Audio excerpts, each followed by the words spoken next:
retrouve aujourd'hui pour une nouvelle vidéo qui j'espère vous sera très utile. Il s'agit de 5 erreurs à éviter lorsqu'on a une peau mature. Vous avez peut-être une peau mature ou vous pensez avoir une peau mature. D'ailleurs, commençons dans le vif du sujet. Qu'est-ce qu'une peau mature? Il s'agit d'une catégorie dans laquelle on nous classe puisque quand on avance dans l'âge, notre peau a tendance à changer.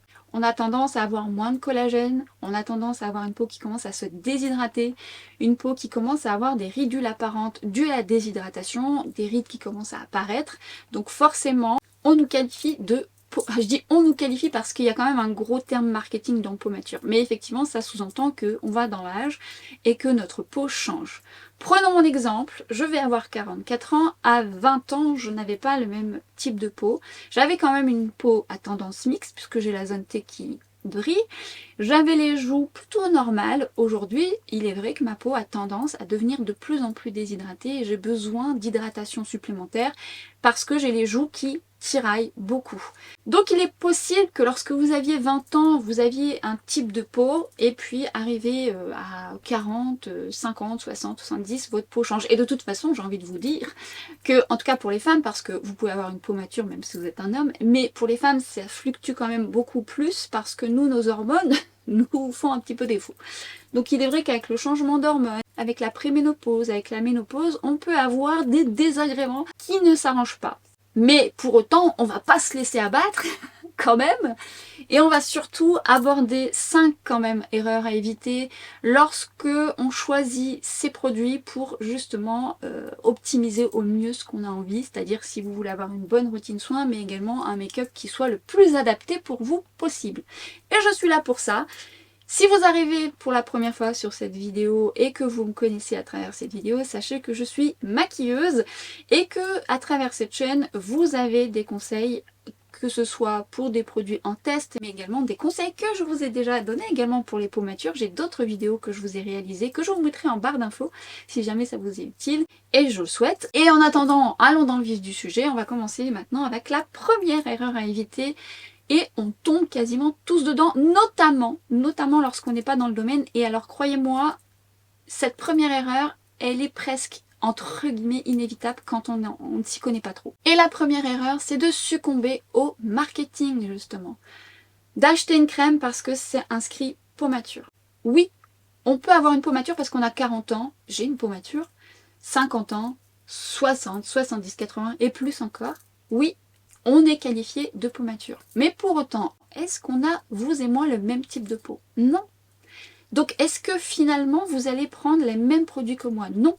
Pour autant, moi, je suis là en tant que maquilleuse, je fais des tests produits et je vous oriente par rapport aux textures que je teste sur vraiment quel type de peau je vais vous conseiller tel ou tel produit. Alors, il est important de prendre du recul et de la distance en se disant que oui, il y a le terme peau mature, mais il y a vous. Et vous, vous êtes unique. C'est-à-dire que une crème ne peut pas convenir à tous, un fond de teint ne peut pas convenir à tous. Le marketing étant ce qu'il est, on tombe vite dedans. Moi qui suis quand même avertie, je suis dans le domaine, je connais un petit peu les rudiments, je vois un petit peu les choses, je tombe quand même dans le marketing. Alors pas forcément pour une crème pour tel type de peau ou peau mature, mais voilà, quand il y a un nouveau fond de teint qui sort, j'ai envie de le tester, enfin la nouvelle palette, j'ai envie de le tester. Je prends de la distance, je teste aussi, et puis ça me permet de vous faire des revues. Je sais que parfois vous achetez des produits, vous regrettez parce que soit vous avez été trop impulsif, si. Bon, je peux pas vous jeter la pierre, je suis un peu comme ça. Mais surtout, moi je peux me servir de mes produits pour autre chose et puis je peux vous en faire des revues et vous conseiller. Mais quand on est un peu trop impulsif et qu'on ne se connaît pas assez, eh bien finalement on peut être extrêmement déçu, surtout si on achète des produits assez chers. Donc la première erreur à éviter, c'est de ne pas acheter parce que forcément c'est inscrit peau mature dessus. Pourquoi? Parce que ce n'est qu'un critère d'âge. Et en fait, ce qui vous rend unique, c'est votre type de peau. Et en fait, de connaître votre type de peau, ça va beaucoup vous aiguiller, vous permettre de prendre de la distance et de mieux choisir vos produits. Alors je sais que c'est encore moins évident parce que le marketing est quand même bien fait. Vous pourrez avoir des crèmes où c'est inscrit tout type de peau et des fonds de teint où c'est inscrit tout type de peau. Alors vous savez ce que j'en pense là-dessus puisque je vous fais souvent des revues fond de teint, vous savez qu'en plus je suis très addict aux revues fond de teint et que les trois quarts du temps c'est indiqué tout type de peau. Je ne suis pas d'accord avec cette catégorie de tout type de peau parce qu'un fond de teint ne peut pas aller à tous les types de peau. Alors effectivement, il y a des textures qui vont être plus facilement arrangeantes que d'autres, mais il y a des textures qui vont être relativement mates ou peut-être un peu trop épaisses et qui ne vont pas convenir à votre type de peau. Et on va voir ça ensemble juste après. Comment déterminer son type de peau? Prenez de la distance avec le marketing, même si elle vend du rêve. Parce que ça vend du rêve, et c'est beau de rêver, clairement c'est beau de rêver. Mais quand on achète une crème qui coûte un bras, ou un fond de teint qui coûte un bras, eh bien, il y a des désillusions aussi. Donc c'est pas parce que vous avez 35, 40, parce que des fois même ça commence à 35 ans, ou même à 30 ans, bon bref, 40, 50, 60 ans, voilà. C'est pas parce que c'est marqué peau mature que ça vous conviendra. Et pour autant, il est vrai que en prenant de l'âge, la peau change. C'est en fonction de pas mal de critères, de votre génétique. Vous avez une génétique avantageuse en fonction de l'environnement dans lequel vous vivez, en fonction de votre mode de vie. Et donc, on n'est pas tous égaux. Prenons cet exemple que j'ai souvent donné, mais autant vous l'avez loupé. Je maquille 5 femmes, elles disons 50 ans.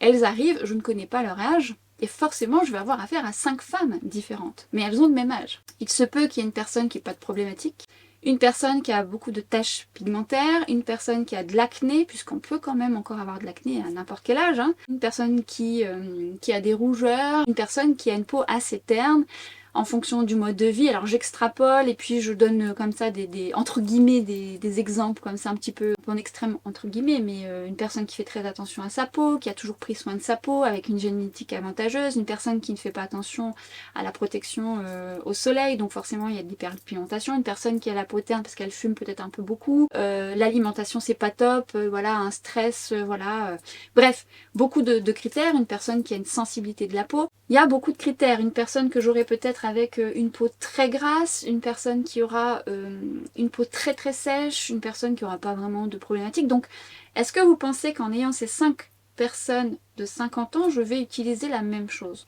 Est-ce que d'après vous, elles vont devoir choisir la même routine soin ou le même fond de teint? Vous imaginez que non, mais parfois on ne se l'imagine pas assez. Donc déjà là, à partir de là, prenez de la distance en vous disant oui, effectivement, là, il faut que je me pose sur ce dont j'ai besoin moi, quel est mon type de peau, quelles sont mes problématiques et mes envies. Et effectivement, de manière générale, la peau va avoir une tendance à se déshydrater avec l'âge, mais c'est peut-être pas votre cas. Autant vous n'avez pas de peau déshydratée, vous avez une peau grasse. Donc si vous partez sur une crème pour peau mature qui est hyper émolliente, qui va avoir un confort un petit peu trop grasse pour vous, pour votre peau grasse, ça va être catastrophique. Et tout comme le fond de teint, si vous prenez un fond de teint, et j'en parle souvent dans mes revues fond de teint, qui va être très émollient pour votre peau grasse, bah là c'est même pas la peine, ça va pas du tout vous aller. Il faut quand même prendre les tenants et les aboutissants. Autre exemple pour une peau grasse, vous pouvez avoir une peau très grasse à tendance déshydratée. Ce sont des subtilités à connaître, mais justement ces subtilités viennent dans le deuxième point, qui est la deuxième erreur qu'on commet, mais ça c'est vraiment indépendant la plupart du temps de votre volonté, parce qu'on ne nous apprend pas à connaître notre type de peau, et c'est d'ailleurs par là qu'on devrait commencer. Quel est notre type de peau? Comment reconnaître notre type de peau en sachant qu'il peut changer, qu'il peut avoir une tendance différente en fonction des saisons, en fonction de notre état actuel, de notre mode de vie. Déjà par là, commençons par déterminer quel est notre type de peau. Lorsque vous allez connaître votre type de peau, ça va vous donner une certaine aisance, une certaine liberté déjà d'action, et pour choisir vos produits, vous serez un petit peu plus à l'aise.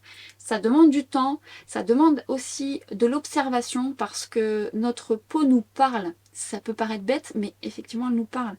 Elle nous parle ne serait-ce que par le gel nettoyant, c'est la première étape. Je vous le dis souvent dans mes vidéos sur les soins. Cette première étape est également très déterminante. Elle peut déjà vous dire quel est votre type de peau, si elle est sensible ou non. Mais justement, je vous invite à faire une première chose qui va vous permettre de voir un petit peu quel est votre type de peau si vous ne le savez pas encore à ce jour. Si encore après ce que je vais vous expliquer, vous avez du mal à le déterminer, je vous invite à vous rapprocher d'un spécialiste qui va vous permettre, ou d'un dermatologue si vous le souhaitez, ou des personnes qui font des diagnostics de peau pour déterminer votre type de peau. Donnez-vous cette possibilité qui va vraiment vous aider ensuite à mieux choisir vos produits. Ce que je recommande souvent, c'est de faire sa routine soin habituelle et d'attendre une bonne demi-heure, voire 1 heure. Alors, quand on a une peau sèche, au bout d'une demi-heure, on va même avant ça le sentir, notre peau tiraille. On a besoin d'un confort, on a besoin d'apporter de l'hydratation, mais un côté émollient, souple, pour que notre peau soit vraiment confortable, parce que quand on a une peau sèche, ça se voit tout de suite. La peau tire, ou alors vous avez même des peaux qui apparaissent parce que justement, votre peau est sèche. Alors elle peut être sèche et très sèche. Là aussi, ça se ressent de façon différente. Mais en tous les cas, c'est assez déterminant. Lorsque vous avez une peau grasse, bien peu de temps après, alors ça peut être une demi-heure après, avant ou même vous attendez un petit peu, soit vous avez la zone T qui va commencer à briller ou tout le reste de votre visage et là vous allez tout de suite vous sentir que vous avez une peau qui est grasse. Ça peut être effectivement légèrement grasse ou très très grasse, ça va luire très rapidement.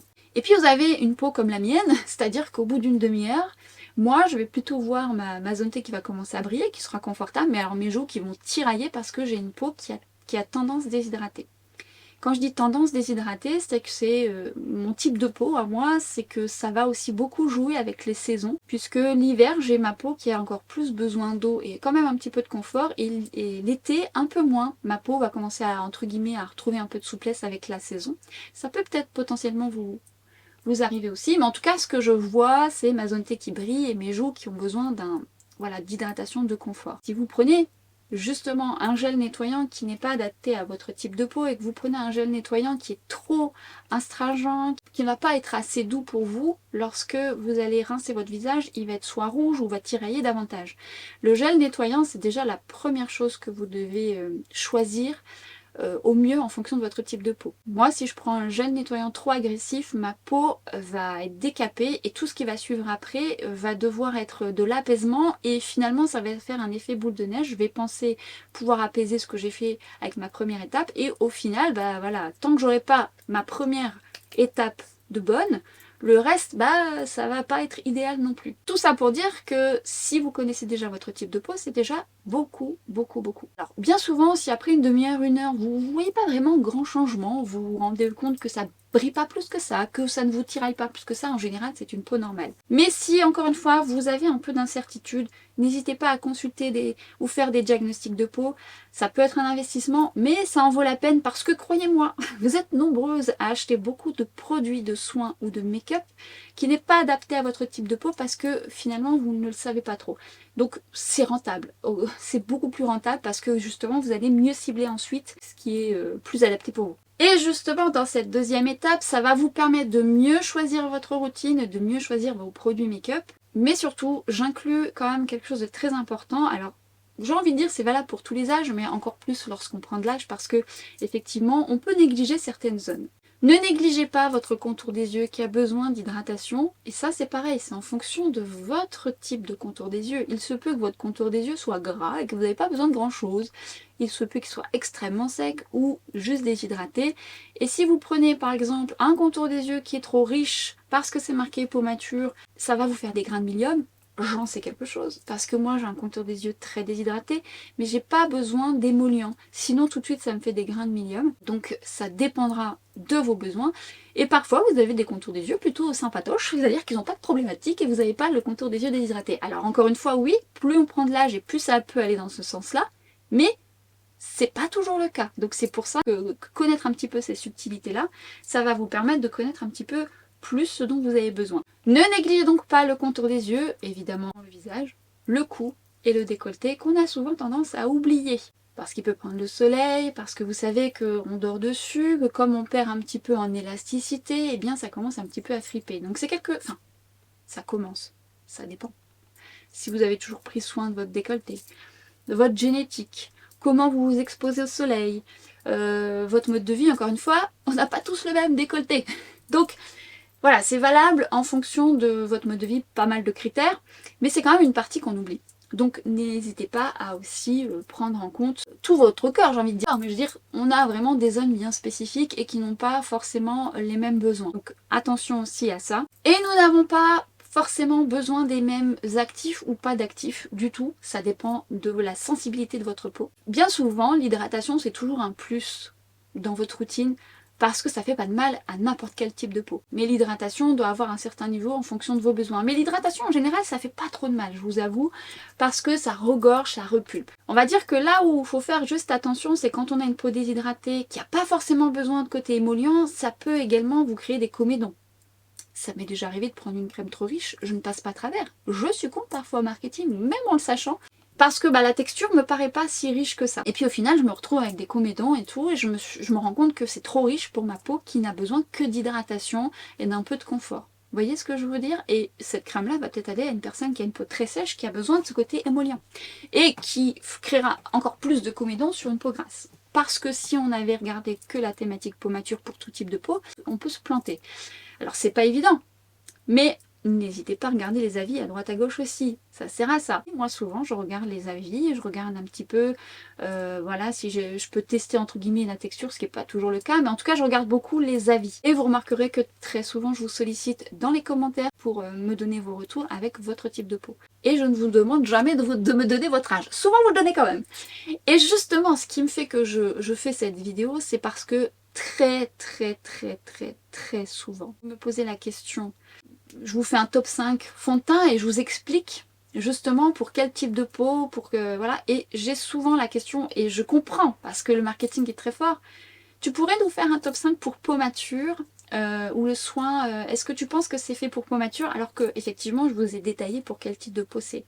Eh bien en fait c'est là où on se rend compte que le marketing est très fort parce qu'on en oublie justement à prendre de la distance et de se dire bah oui mais non alors voilà c'est fait pour tel ou tel type de peau. Qu'est-ce que j'ai besoin pour ma peau mature? Bah vous avez juste besoin de connaître votre type de peau et ça va beaucoup vous aider. Et tout dernièrement sur Instagram je vous ai fait un top 5 justement fond de teint et je voyais de nouveau en fait finalement la question se poser et je sais qu'il y a des personnes qui arrivent sur ma chaîne et c'est vrai que dans mes vidéos souvent dans mes titres je ne note pas peau mature. Parce que je ne veux pas vous influencer dans cette voie-là. Pour autant, je comprends que c'est quand même un terme qui peut-être vous rassure dans le sens où vous vous sentez peut-être un peu plus concerné. Parce que souvent, alors vous vous sentez concerné sur ma chaîne parce qu'effectivement, moi, tous les conseils que je vous prodigue ici, c'est pas fait pour un certain âge, c'est fait pour tous. Vous voyez ce que je veux dire? Parce que justement, je détaille le type de peau. Mais c'est peut-être pas une évidence pour tous. Donc je vais essayer quand même de... peut-être dans mes titres, de marquer plus peau mature, mais je mettrai ma vidéo, là celle-ci, pour que vous ayez cette distance face à ça. Donc je vais voir comment je goupille, parce que je ne veux pas vous induire en erreur en me disant, bah oui, bah prenez tel produit pour peau mature, parce que vous êtes sûr de faire le bon choix. Alors que non, il faut apprendre à se connaître avant. Je pense que vous avez compris et cerné un petit peu ce que je veux dire. Donc c'est pareil, on n'a pas tous besoin des mêmes actifs. Voilà, si on fait de l'hyperpigmentation, on aura peut-être besoin de vitamine C parce que voilà, pour donner un petit peu d'éclat à son teint, mais peut-être qu'on ne tolère pas la vitamine C. D'intégrer du rétinol justement pour apporter de l'éclat, lisser les traits le mieux possible. Alors, les cosmétiques ont leurs limites. On est d'accord. On ne peut pas contrer la génétique, par exemple. On ne peut pas contrer certaines problématiques qui ont un petit peu plus d'impact ou qui nécessitent des interventions un peu plus lourdes, mais c'est pas le sujet. Mais les cosmétiques peuvent faire quand même beaucoup de choses. Donc il se peut qu'il y ait des actifs qui vous conviendra mieux que d'autres. Et justement, c'est là où vous devez cibler vos soins. C'est par rapport à votre type de peau et par rapport à ce dont vous avez besoin. Votre problématique. Prenons mon exemple. Moi, j'ai des taches pigmentaires. Depuis que j'ai intégré la vitamine C et le rétinol, j'ai vu quand même beaucoup d'améliorations. Un peu plus d'éclat. Ça a joué un petit peu sur certaines ridules. Après, faut pas se leurrer, hein. Moi j'ai des sillons nasogéniens ici, je les ai depuis que je suis gamine. Et plus je vieillis, et plus ils se creusent. Ça fait partie du vieillissement et ça fait partie de la vie. Et ça, je ne peux pas le contrer. Vous voyez, ça c'est ma génétique. Les sillons, ça fait partie de chez moi. Donc ma foi, il y a des choses où je sais que je dois m'y faire, et il y a des choses où je me dis, bah peut-être qu'avec plus d'hydratation, et je le vois d'ailleurs, hein, quand moi je mets plus d'hydratation sur mon visage, je suis plus repulpée que quand je n'en mets pas. Maintenant, sur des rides profonds, on est bien d'accord qu'il y aura ses limites. Mais encore une fois, et c'est là où je me dis que le marketing parfois nous pousse à presque à ne plus accepter de vieillir, même si la tendance change, et je sais pas si vous avez remarqué, et ça me plaît de le voir, mais on a plus en plus de comptes Instagram de tous les âges, avec plus d'affirmation de soi, et ça me plaît moi de le voir sur Instagram, parce que de mettre une crème en avant avec une modèle qui a 20 ans, pour une crème destinée pour, entre guillemets, le côté marketing peau mature, ça n'a pas de sens, vous voyez ce que je veux dire? Bon, de plus en plus, on commence à voir un peu de cohérence dans le marketing et l'âge, si on peut dire. Mais quand même, on en voit de plus en plus. On voit de plus en plus de personnes qui, voilà, s'affranchissent de ce marketing un peu trop restrictif, à mon sens. Parce que, limite, on aurait presque honte de vieillir. Alors ça se voit de moins en moins. Moi, je commence à voir le tournant. Mais encore aujourd'hui, c'est pas toujours le plus évident, on est d'accord.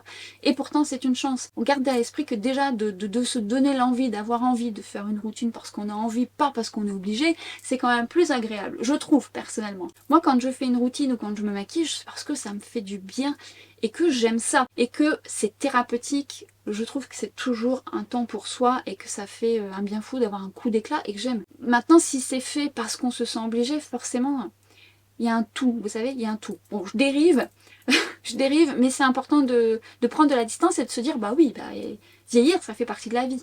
Maintenant, si on peut se donner les moyens de prendre soin de soi parce qu'on en a envie, et oui, parce que ça peut quand même faire des effets, bah pourquoi pas? Ça fait quand même du bien, on fait de mal à personne, sauf à notre porte-monnaie. Tout ça pour dire que connaître son type de peau, de cibler ses besoins au niveau de ses soins, c'est déjà une bonne chose. Et la protection solaire, alors justement, je vous disais, moi, la vitamine C, le rétinol m'a donné un coup d'éclat. Ça, c'est pas valable pour tout le monde. Il y a des personnes qui tolèrent pas la vitamine C ou des personnes qui ne tolèrent pas le rétinol. Donc ça sera en fonction de vos envies, de vos besoins. Mais une chose est certaine, c'est que moi, depuis que j'ai 25 ans, je n'expose plus du tout mon visage au soleil parce que c'est également le soleil qui m'avait donné des taches pigmentaires, des produits pas très bien associés. Je mets de la protection solaire de l'hiver à l'été. Tous les jours, enfin tous les jours, sauf quand je ne sors pas. Mais j'en mets tous les jours parce que j'ai cette problématique. J'aime aller à la plage, je n'expose pas mon visage, j'ai quasiment tout le temps un chapeau sur la tête. Et voilà, je sais que moi ça va apparaître. Je vais pas me donner tous les moyens nécessaires au niveau cosmétique pour finalement tout contrer et pas être raisonnable, vous voyez ce que je veux dire? Donc après c'est aussi une certaine responsabilité de chacun. Les cosmétiques ont leurs limites, mais il y a également se dire qu'il y a une responsabilité, voilà, il faut aussi se donner les tenants et les aboutissants. Troisième erreur que l'on peut faire, il s'agit du maquillage, c'est d'en mettre de trop. D'en mettre de trop, c'est aussi valable pour tous les âges. Mais c'est-à-dire qu'il est vrai qu'à 20 ans, ça se verra un peu moins. Parce qu'on a la peau globalement plus lisse. Je dis globalement parce qu'encore une fois, quand on a 20 ans, on n'a pas forcément tous la même chance d'avoir une peau nette ou quoi que ce soit. Voilà, à 20 ans, on a plein de problématiques aussi, ça arrive. Voilà, on a peut-être un peu moins de ridules, un peu moins de rides, et donc forcément, même si on en met un peu beaucoup, ça glissera moins dans les ridules et dans les rides. Donc plus on prend de l'âge, on y va mollo polo, moins de texture, et tout aussi efficace. Ça, je vous l'explique souvent dans mes vidéos, très peu suffit. L'application est le plus important. Il faut savoir cibler ses besoins, travailler en toile de fond et venir cibler si vraiment on a besoin de cacher les taches pigmentaires. Mais ça, je vous l'explique toujours dans mes vidéos. Donc n'hésitez pas à revoir quelques thématiques et consulter la playlist, les étapes du maquillage, les étapes de soins, quand mettre la protection solaire. Je vous mets tout en barre d'infos pour que vous puissiez vous y retrouver, notamment pour les personnes qui me découvrent grâce à cette vidéo. La subtilité, le travail des matières en finesse, modulé, ça fera tout son effet et vous verrez que ça va vous sublimer. Toutefois, il est vrai que lorsque on pense peau mature, on se dit tout de suite déshydraté, besoin de souplesse, besoin d'éclat. Ça c'est vrai. Plus on a de l'éclat, plus c'est naturel, plus c'est flatteur. Mais une peau grasse, une personne qui a 50 ans, 60 ans qui a une peau grasse, on ne peut pas travailler de la même manière, mais on peut quand même garder de la subtilité et donner un bel effet de l'éclat. C'est une façon de travailler différente et surtout un poudrage différent. On ne prend pas le même type de fond de teint et on n'utilise pas la même routine. La subtilité, le fait de travailler moins de texture, c'est valable pour tous les types de peau, mais on n'utilise pas les mêmes produits. Vous ne pouvez pas utiliser des textures crème partout sur une peau grasse, vous allez briller en peu de temps.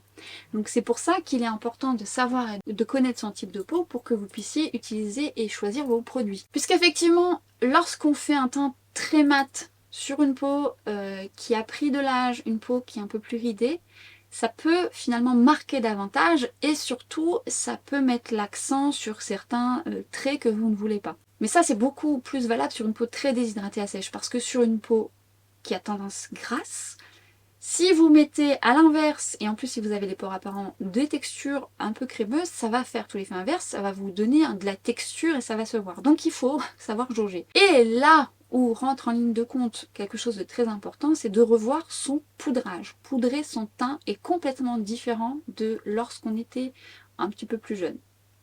Avec des exceptions. Parce que effectivement, si on est plus jeune et qu'on a une peau très sèche, on ne poudre pas de la même manière. Mais on y va de façon plus subtile quand on a une peau qui a tendance plus à avoir des rides et des ridules.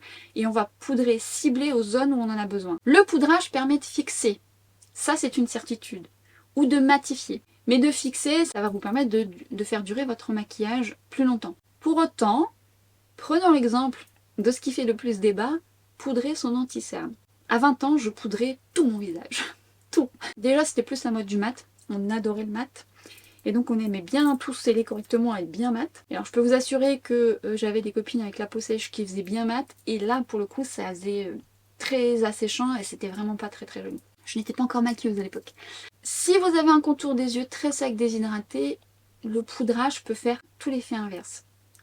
Moi, je ne poudre jamais mon anti-cerne. Est-ce que pour autant vous ne devez pas le poudrer? Non.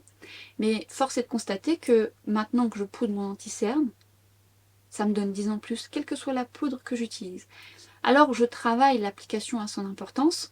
C'est sûr que plus vous allez sceller avec une poudre votre maquillage, plus il durera dans le temps. Mais personnellement, je préfère retapoter un petit peu mon anti-cerne et ensuite le laisser vivre sa vie. Il y a des anti-cernes qui tiennent beaucoup mieux que d'autres, à vous de le choisir également. Donc ça on en a déjà parlé. D'ailleurs, restez connectés, je vous l'ai dit, je vous fais un petit retour anti-cerne prochainement. L'application a son importance, je vous en parle dans les astuces anti-cerne. Et la quantité, parce que parfois on en met trop par habitude, aux zones où on n'en a pas besoin, donc ciblez vos besoins. Si vous en avez besoin qu'au coin interne, eh bien n'en mettez pas au coin externe. Ça je vous l'ai déjà montré en vidéo, mais activez la petite cloche pour être averti, parce que là ce sont les 5 erreurs à éviter. Meilleur à l'action. Alors vous allez me dire, bah, pourquoi tu ne nous l'as pas mis en action? Parce que je voulais quand même garder votre attention sur ce que j'étais en train de dire, parce que des fois quand on a l'image, on perd un petit peu le fil de... Voilà, après vous pouvez la regarder plusieurs fois, mais ça me permet moi de vous faire un maquillage un peu plus abouti, avec plus de détails et d'explications ensuite, et ça sera de toute façon 2 vidéos de pair que je vous mettrai en barre d'infos. Donc restez connectés, et j'espère que ces subtilités vous seront utiles. Sachez que le maquillage a ses limites. La perfection n'existe pas. On a envie d'avoir le fond de teint parfait, de l'anti-cerne parfait, tout parfait, ça n'existe pas.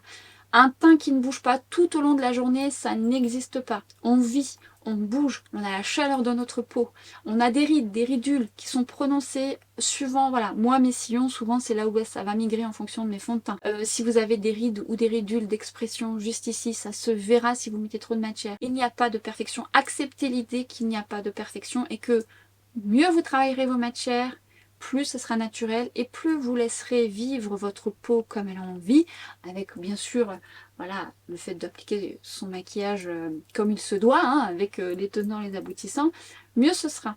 Et la perfection n'existe pas. Vous avez des rides et des ridules, c'est pas forcément évident de les assumer avec le marketing et tout ce qu'on peut voir aujourd'hui. C'est pas évident.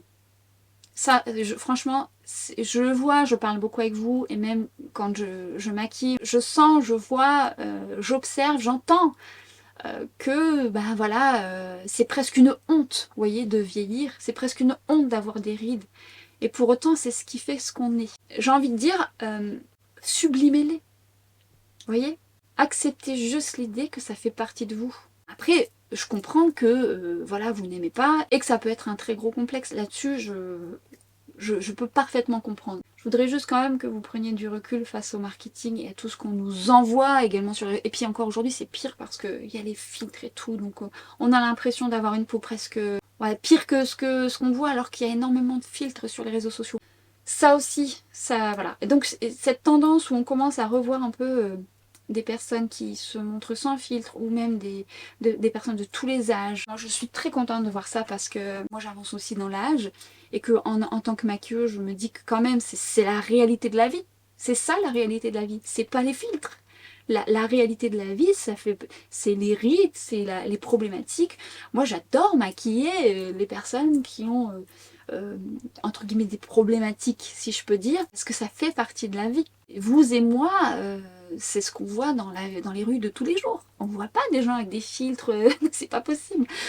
Ah, on sait pas ce qui... Voilà, peut-être en 2000, voilà, avec tout ce qu'on fait maintenant. Surtout ça, prenez de la distance avec ça. Camoufler les rides et les ridules à ses limites. On peut faire beaucoup de choses avec le maquillage, apporter de l'éclat, un côté frais.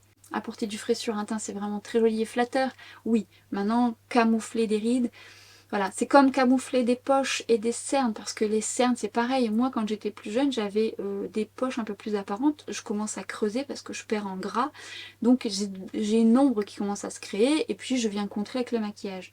Les poches, c'est pareil, je vous ai fait une vidéo DJ, n'hésitez pas à aller la voir. Le maquillage a ses limites, ça fonctionne, mais après quand on vous regarde de près, la poche ne disparaît pas, c'est juste un effet d'optique qui se voit même presque plus en photo. Ça peut vous aider, il n'y a pas de recette miracle. Pour autant, n'hésitez pas à aller la voir, peut-être que ça va vous aider un petit peu si vous avez cette problématique. Quatrième point, l'erreur que je vois très souvent, c'est de penser que parce qu'on a pris de l'âge, parce qu'on a une peau mature, on ne peut plus rien faire et on ne peut plus rien mettre. Parce qu'on nous dit pas de fard lumineux quand on a 50, 60 ans, pas de fard lumineux sur les paupières tombantes, enfin des préjugés quoi. Alors je vous ai fait une vidéo, en plus c'était tout au début de ma chaîne, ouais, les préjugés. Pas de fard bleu sur les yeux bleus, enfin tous des trucs comme ça. Et alors ça me fait sourire souvent, et on en parle très souvent avec certains d'entre vous qui me suivent depuis le début, parce que vous savez que j'adore les fards lumineux. Et quelques-unes d'entre vous, je me souviens au début, ah oui mais non, et puis finalement vous êtes les premières à me dire, depuis que je te suis, moi j'ose les fards lumineux. Donc déjà j'en suis super contente. Ça c'est pour les personnes qui s'empêchaient d'en mettre parce qu'ils avaient pris de l'âge, et que même la couleur, on s'interdit de mettre de la couleur alors qu'on adore le rose ou le bleu justement parce qu'on a pris de l'âge. Faites ce qui vous plaît. Après effectivement faites-le, mais faites-le bien. Vous voyez ce que je veux dire? Maintenant, ne vous empêchez pas de faire ce que vous voulez. Bien sûr qu'il y a la technique, il y a les leçons de maquillage, les choses à savoir, comment maquiller une paupière tombante. Effectivement, si vous mettez du lumineux sur le bombé de votre paupière tombante, ça va mettre l'accent. Donc pareil, je vous ai fait une vidéo, c'est des rappels de vidéo, mais si vous arrivez pour la première fois sur cette vidéo, eh bien voilà, vous avez peut-être loupé celle-ci. Je vous montre comment maquiller ces paupières tombantes. Et il y a des petites subtilités, évidemment qu'il y a des façons de travailler les textures et les matières. Mais ne vous empêchez pas de vivre et de faire ce qui vous plaît. C'est quand même malheureux, on n'a qu'une vie. Franchement, on n'a qu'une vie. Faites ce qui vous plaît. Amusez-vous. Prenez plaisir à mettre vos paillettes. Les paillettes, c'est la vie. Alors moi, c'est parce que j'aime ça, vous savez. J'adore ça. Mais les paillettes, c'est la vie. Après, si vous aimez que le mat et que vous adorez le mat et que vous adorez vous maquiller qu'en brun, qu'en couleur neutre, mais faites comme ça vous plaît. Écoutez-vous, voilà.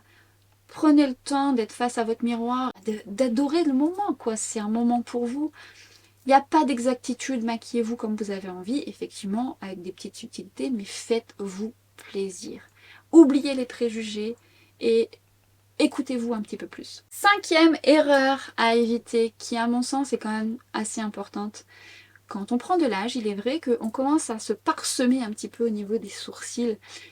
Et en fait, le sourcil encadre le visage et permet déjà de mieux diriger son maquillage et d'ouvrir son regard. Il n'y a qu'à me voir avec et sans, puisque moi je suis dépourvue de sourcils, hein, je vous l'ai déjà dit, victime des années 90. Allez voir cette vidéo, rappel de vidéo mais c'est important. Et justement je l'explique dans cette vidéo comment réaliser ses sourcils. Vous allez voir avant-après, mais vous allez surtout voir plusieurs méthodes et je vous l'explique. Parfois, on a presque plus de sourcils ou il s'éclaircit.